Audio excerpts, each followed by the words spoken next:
Hello, everyone. This is Ritabile Konopo, the co-host for Employment Justice Lab live sessions.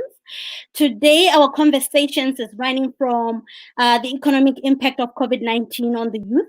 And also, we are going to discuss today what we just saw it transpiring this week, when we had a couple of young people protesting here in Botswana regarding unemployment issues. Not even just that, protesting to get one of the young fellows who is very very good in the music industry, having being arrested for taking a video at the president's residential area, and this has actually been the reason why the protests have went on.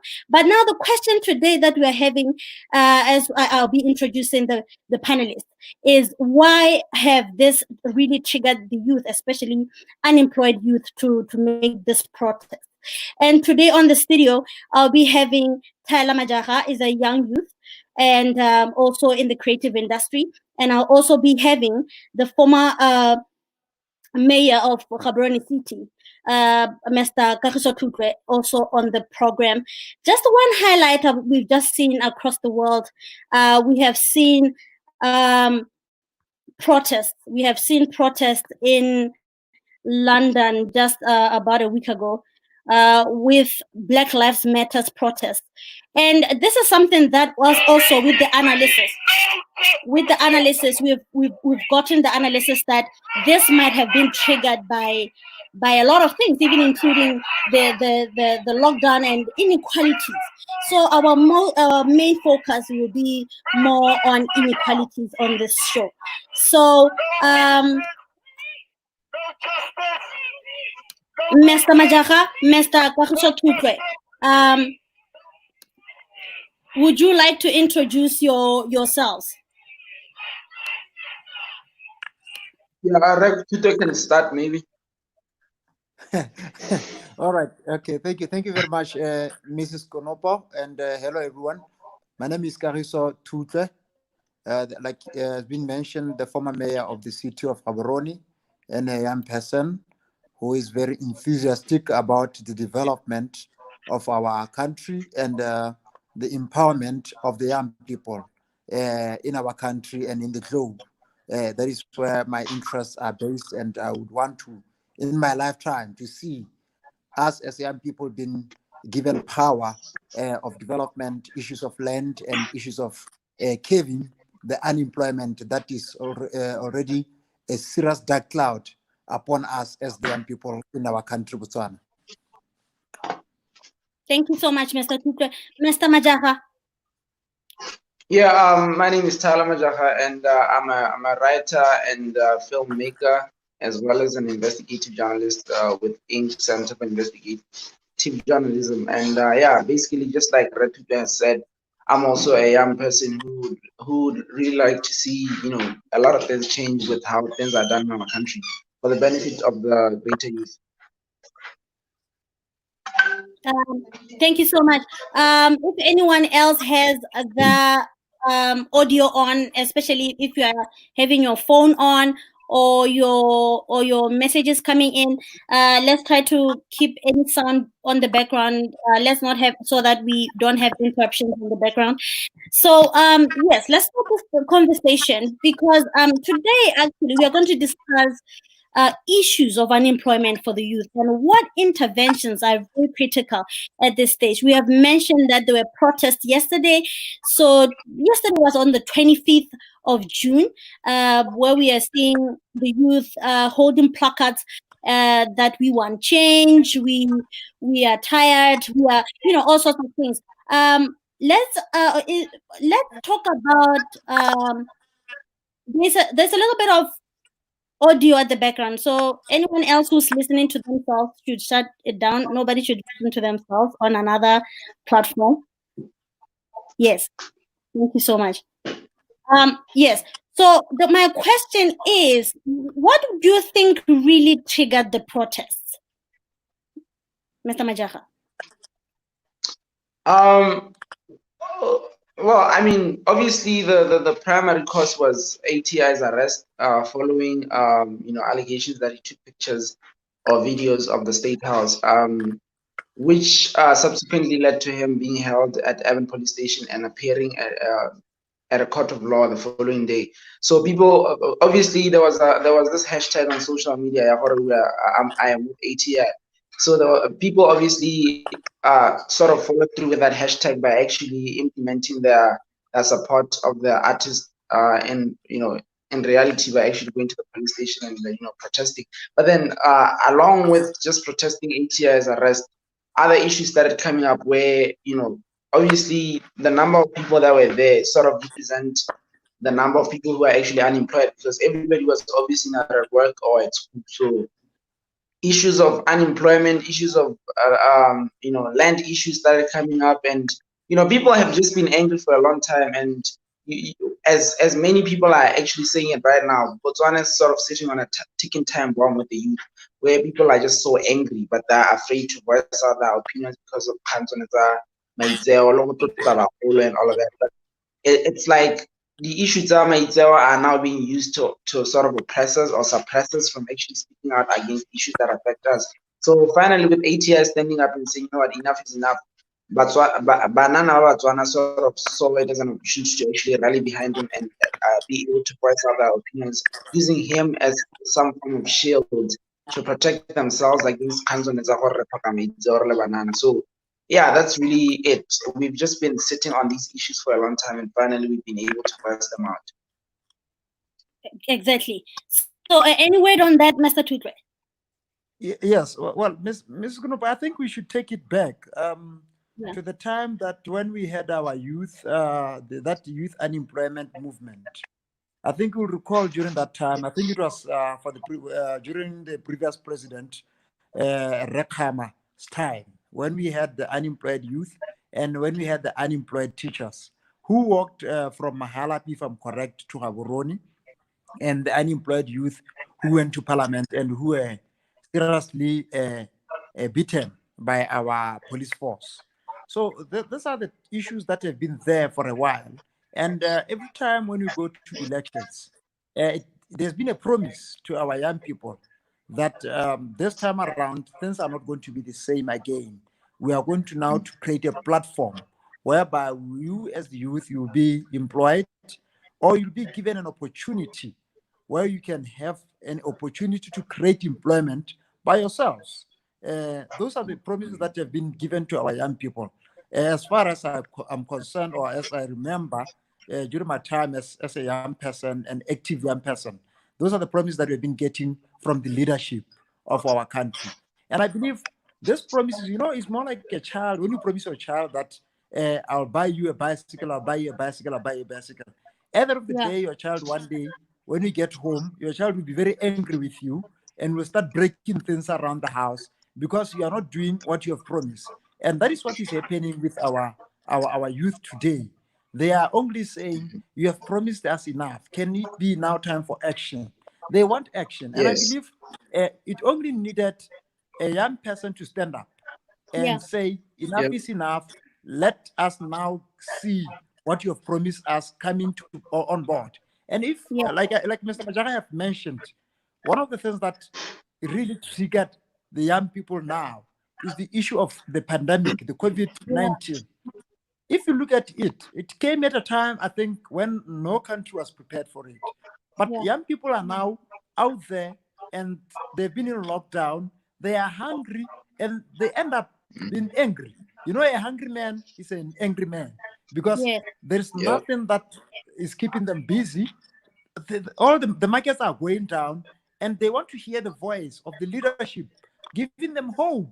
And I believe with Atasaones, you know, standing up and saying, I want to see the president and voice out issues of the youth, creative industry, unemployment, land, like Mr. Majara mentioned. I believe those are the issues that could have been, according to my own opinion, I Yes. believe the leadership of the country should have just called the young person because he's influential. We know Yes. how Very many young people are following his music from tertiary schools to Yeah. unemployed youth. A lot of people, even elders, myself included, I follow his music. So you can Yes. imagine how many people are really on his side. And he was not only speaking about him. He said it's not about him, it's about the people. And the people, he means each and every individual who is going through this very tough time that the country is going through. Exactly. So do you, Yeah. Mr. Majaha, do you believe that the youth are a ticking bomb, especially graduates? Do you believe that they're a ticking bomb, and why do you think there's need to take them very seriously at this stage? So repeat your question. Yes, Mr. Tukra just mentioned how the frustration really might have been, forthcoming. So I'm saying that, do you believe that the youth, especially graduates, are a ticking bomb in this country because of the frustrations that Mr. Tukra has just, and why do you think that could be the case? Yeah, like I said, like I did mention earlier, they are a ticking time bomb that unfortunately the government is doing very little to mitigate. You know what I mean? Uh, a lot of our pleas are being ignored. Opportunities are not being created. People tend to think opportunities means giving us money to start businesses. There is really no point in you giving Monana 100,000 to go start a business when the environment in which they are supposed to operate is not conducive for that business. You know what I mean? We need to create indigenous policies that will allow youth entrepreneurs to actually run their businesses without hindrance from big corporate names that are coming from outside and sort of dominating the industry or the market. You know what I mean? So Yeah. government doesn't create the opportunities for us to actually be able to operate without without very little competition from corporate companies that are already established. So those are the kind of requests we're making as youth.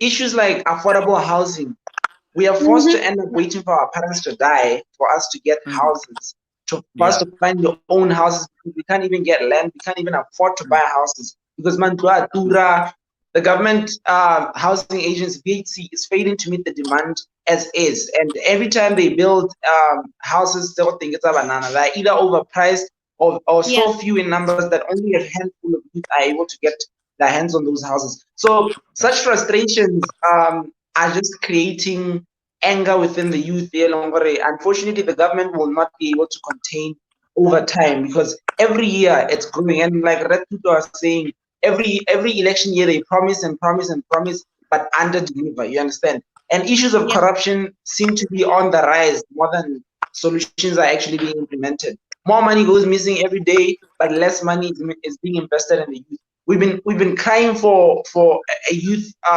for an entertainment council or a creative council for the longest time since but I don't think that's something that's going to take millions to come up with, but it's still not being done. So it shows you our issues are not being taken seriously.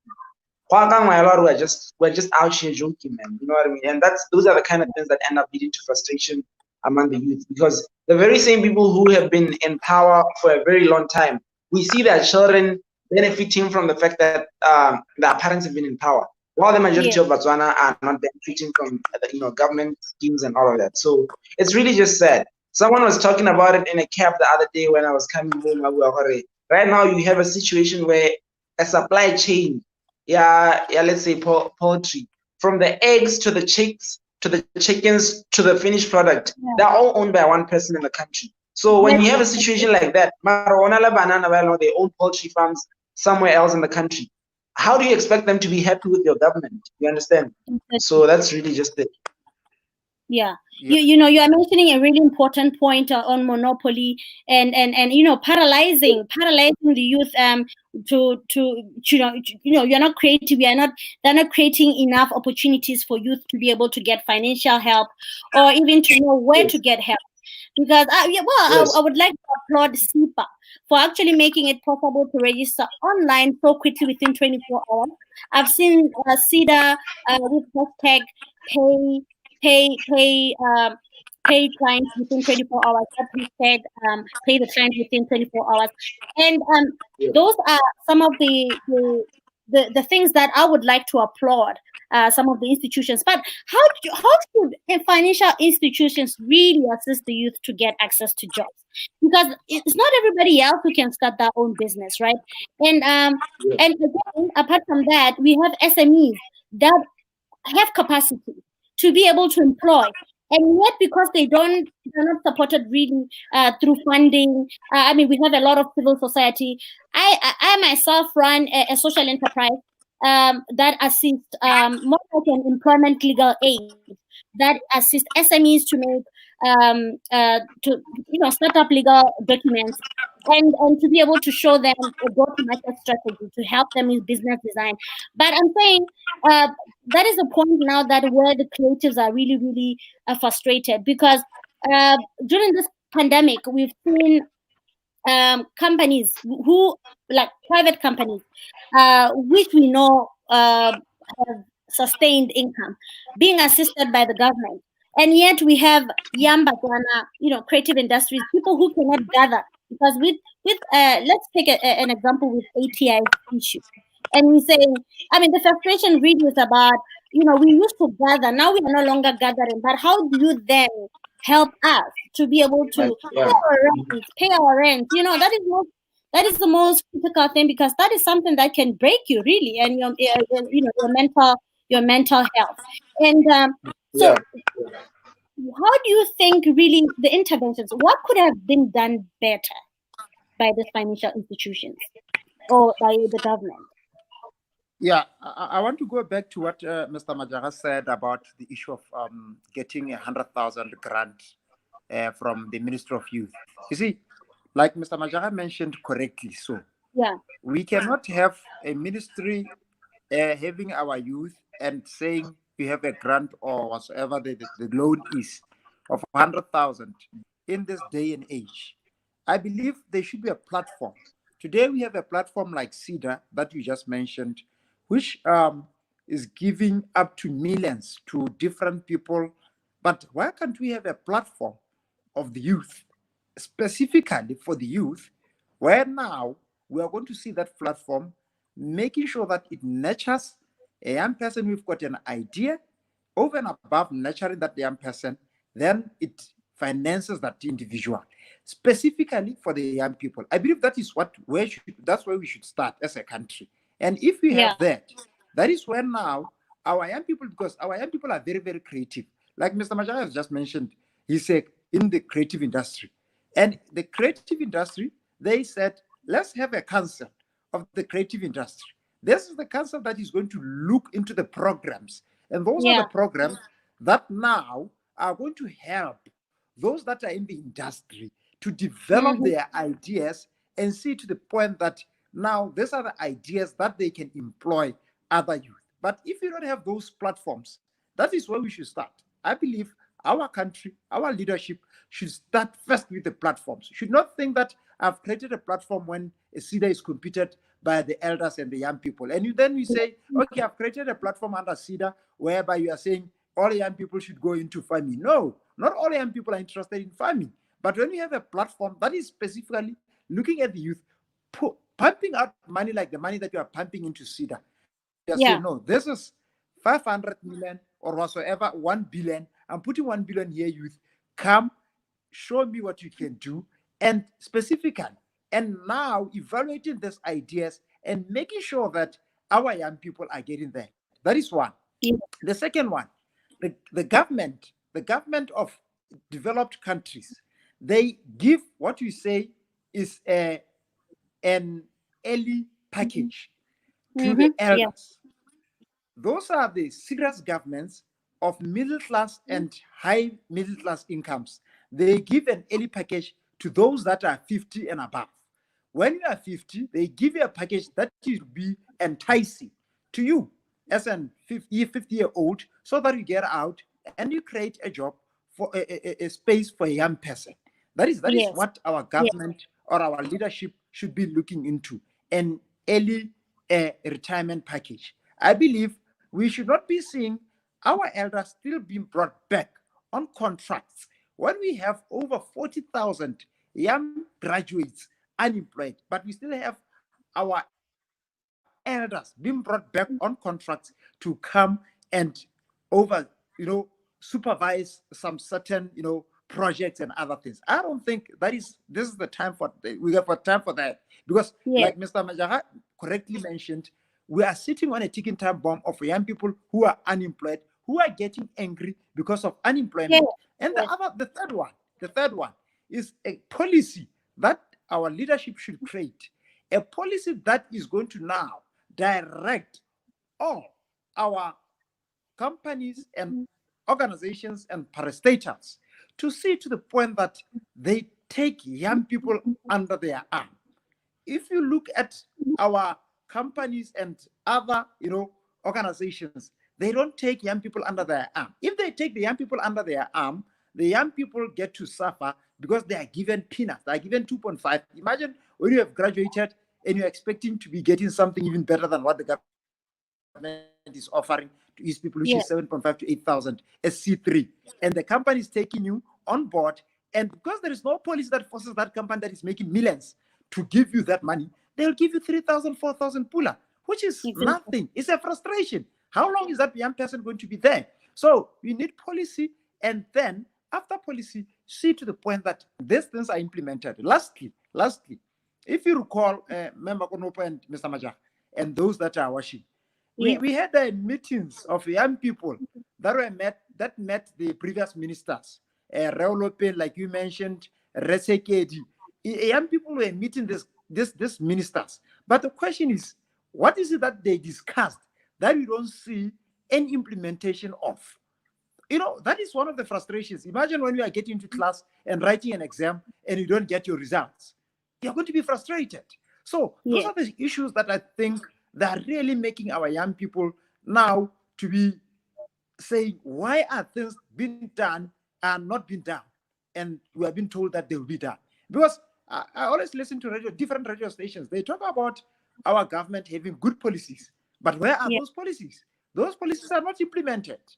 Because as long as those policies are not implemented, it's more like in Botswana, when you are at the cattle post, Madila or the sour milk, whereby you put it up there and you are saying to your kids, get that sour milk. How did they get that sour milk? They can't get the sour milk because it's up there. So that is what we are doing as the government, and I believe our government should do what you call a turnaround strategy to face these issues. Yes, Mr. Majaha, I understand that you are a writer, and but you represent Monana, a young person in the industry, and I want to understand what level of support that you've been getting from any institution for you to be able to publish your book, and how have your books been able to assist other Botswana young youth to be able to go into the same industry? Because I understand that if you really want to be a writer and that is what you want to do as a living, there's need for income. So what policies have they implemented within that industry so that you can be able to get the kind of assistance that you need in terms to grow your business?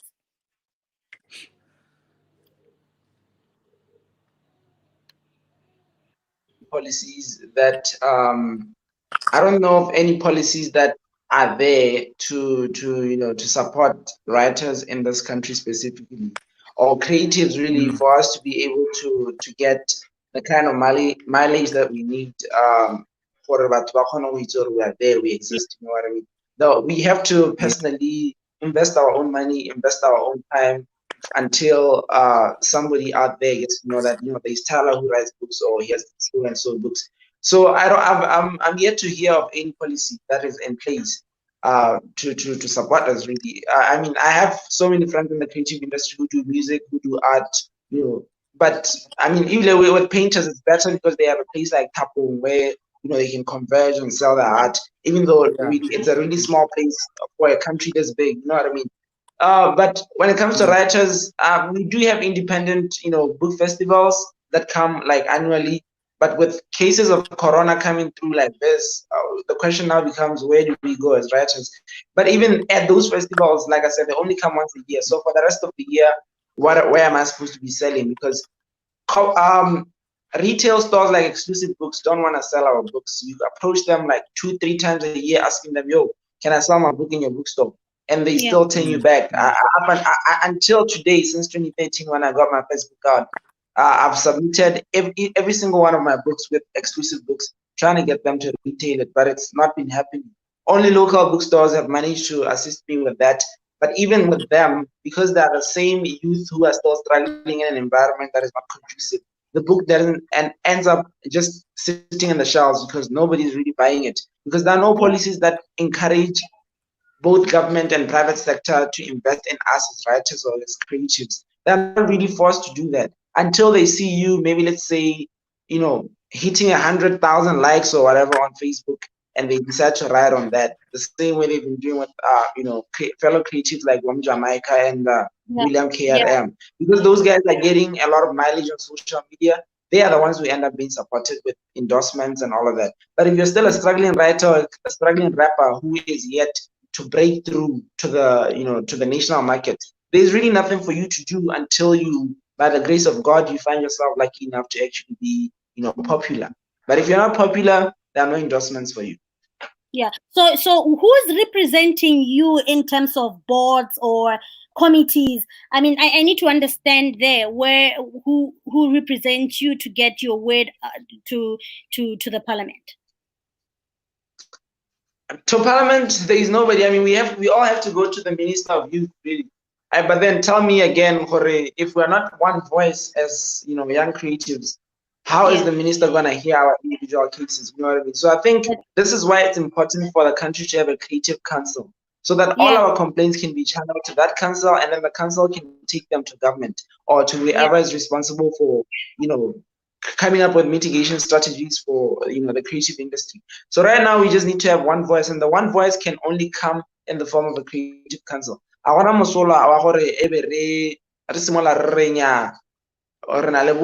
club, the book club, the book council, or the writers club, or whatever, because those are different organizations that don't speak in unison. We need an organization that can speak for all of us with one voice. So that's really what we need to kind of come up with right now, a creative council. It's more critical now than ever. Yeah, and there was a comment from somebody actually, mentioning about it. Now it's like a battle between unions, representing unions from different creative industries.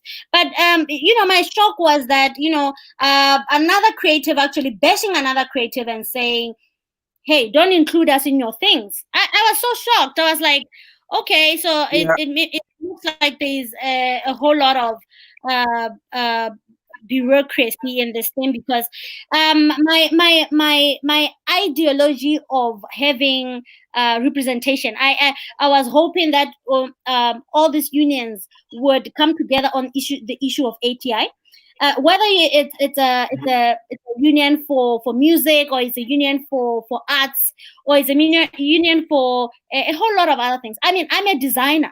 I'm a legal and systems designer. I'm yet to find out who is representing. I know people like Tabiso Mashaba, Black Mashaba, who is doing an amazing work in the design, in systems design. Me and him were actually in the same space where we have programs for innovation that we need to take into schools, which we need to take into academia, and yet we are always baffled who to go to, because first of all, our programs cannot be facilitated through DPA, because we use design thinking tools in which are acknowledged through Creative Commons. It's an international platform, so we use other people's creative ideas, and then we remix those ideas to also fit the culture. So that was something that was really baffling me. And so my question to you, it looks like we kind of lost Mr. Tutwe there, but I'm sure he will be back soon into the studio. My question would be, what skills of the future are really, really critical at this stage, looking at that we are in the fourth industrial revolution? I mean, definitely with the fourth industrial revolution, you're looking at a lot of, obviously, internet usage. Like there's a lot of internet being used these days. So I would say, we need to start sort of, again, it really depends on where the country is in terms of adapting to the fourth industrial revolution. Right now, I don't think we're even there. We haven't even broken through to the fourth industrial revolution as a country. Saying that we need to prioritize our skills in line with that would obviously be, I don't know what word to use. Because at this point in time, we need to first tackle our readiness as a country to get into the fourth industrial revolution. Because right Yeah. now internet usage is still very low in this country. We have very slow internet. We have very few people who are equipped with being able to facilitate internet usage in the country. We still rely on foreign companies or foreign, expatriates for us to be able to do a lot of things that concern the fourth industrial revolution. So, but to answer your question, moving forward, we need to look at guys who are in the IT sector. We need to look at creatives, because you can never replace a creative. You know what I mean? A Yeah. creative will always be there, even 100 years from now, when cars are driving themselves and houses are building themselves. We will still need poets. We will still need writers. We will still need singers. We will still need rappers. They'll always be there. You know what I mean? Because entertainment can never be replaced by machines. So if the government could just see that and understand that documentation of history itself is done by creatives, because you need a writer and a photographer or a filmmaker for you to be able to document history.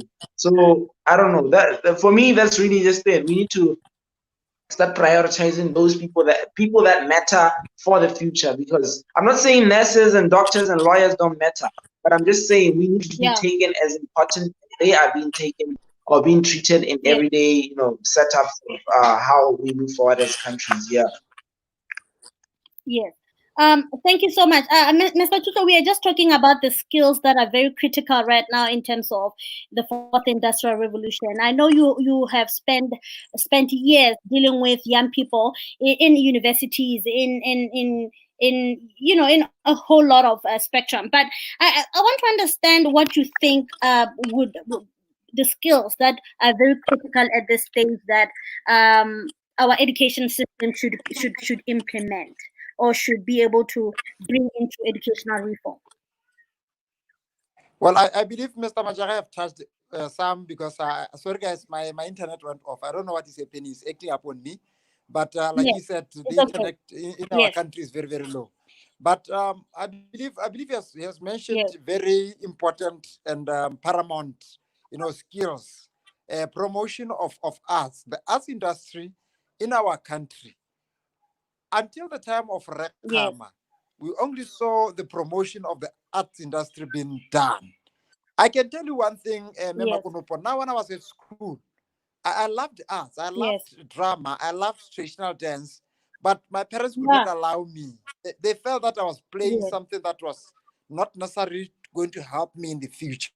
I ended up yes, leaving those and concentrating only on academic work and everything, because I yes, could not get that support from the house, because they felt that you are going on the wrong route. So I believe our country and our government should specifically, as much as you put a lot of money in today we have got the IT industry being promoted very yes, much, even though we are still having tenders that are circulating saying 15 years experience, when we know we cannot have a Botswana with 15 years experience. But we should now look at industry of creative arts and promote it to the greatest best that we can, not whereby we are only seeing one festival in a year whereby the young people are going to get better money, like the presidential day, events. We should be seeing these events happening throughout the year. When you go to countries like our neighboring country, South Africa, they have got events in your Cape Town, you've got events in Durban, you've got events in here next to us in Pretoria or in Tshwane. They've got events every year. Today, up to yeah. this day, you'll agree with me that we don't have an Mm, auditorium that is owned by the government, that is equipped with everything. We don't have it here in our country. We're still using yeah, my Tiso as the only auditorium, or we are using the BDF auditorium. Those are the auditoriums that I know of. But you don't have an Yeah. auditorium that was built specifically by the government saying, I am building an auditorium where I will have a big place for the artists, those that are doing the drawing, for those that are, I'm going to have a big library for the writers, or I'm going to have Yeah. a big auditorium for the performers. We don't have that. But if you talk Yeah. about other countries, even Zimbabwe is much better than us when you talk about auditoriums that are created by the governments, saying now it's my time as a government to take the leading role in promoting the arts or the creative industry. So those are the Yeah. things that I think our government should fully be looking into. Because if you look at the University of Botswana auditorium, you can't even afford to pay it. It's 150,000 or Yeah. more. For imagine when you say you have got a group of young individuals like that group, the dancers, I've forgotten their name, the one that those that went to Broadway, they can afford Yes. to go That's and say, okay. Yeah. what's the name? Mr. Majaga, would you remind us of the name of the dancers that went to Broadway in New York? What's his name? I'm forgetting the Yeah. Mopato. Yeah, Mopato. Mopato. Yes. Yeah, Mopato Mopato. dance They group. kind of Yeah. the Mopato dance group. You know, they could have done that show here in Botswana and have Botswana go and watch it at an auditorium owned by the government, paying at least a small fee of 5,000, 2,000 pula at least. And a lot of Botswana would go and watch that. But we can't because they cannot afford, first and foremost, to have that platform. They'll rather, Mm. yes, they were sponsored by the government because by then we had a president who was very much interested in the arts. I don't know about the now leader. What interest has he shown in our creative industry? But definitely we need to promote the creative industry very, very much because I believe we is the most industry that is very, very important. Even in different departments, either government or parastatals or just private sector, when they promote Yeah. these things, they should put in their money in there.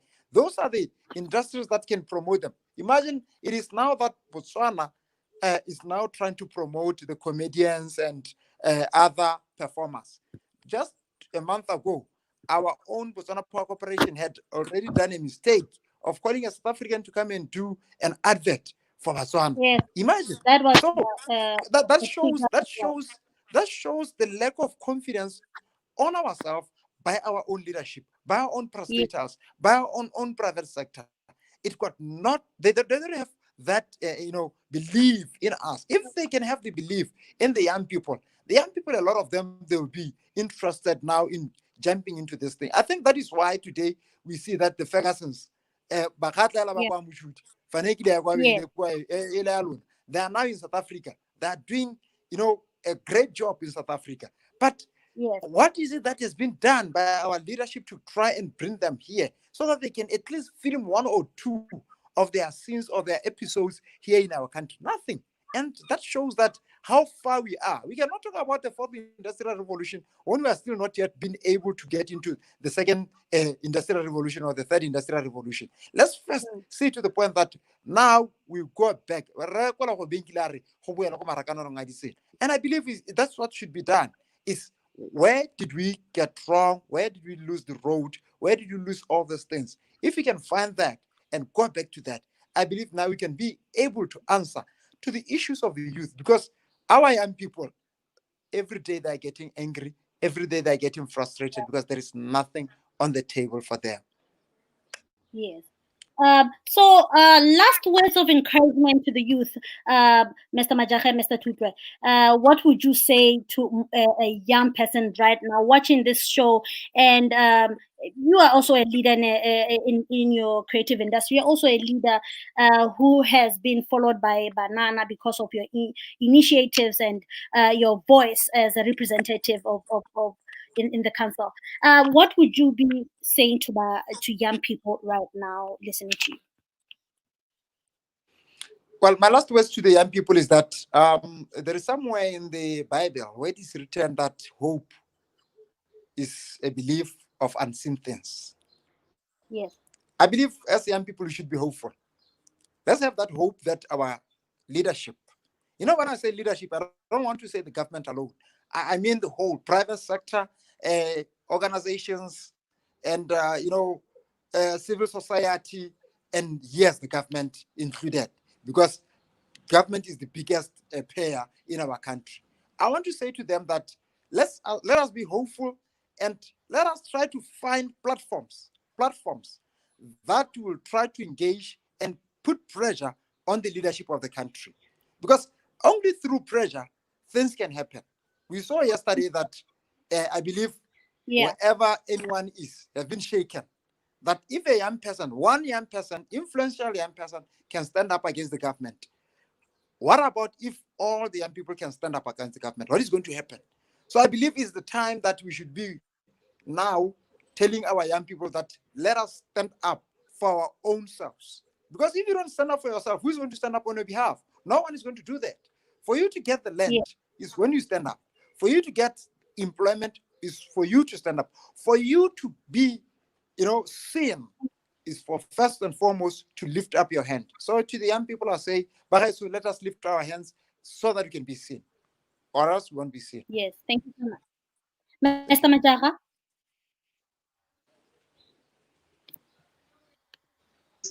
Keep we should like Ratuto was saying, we should keep our hopes up and just know that eventually we'll get there. You know what I mean?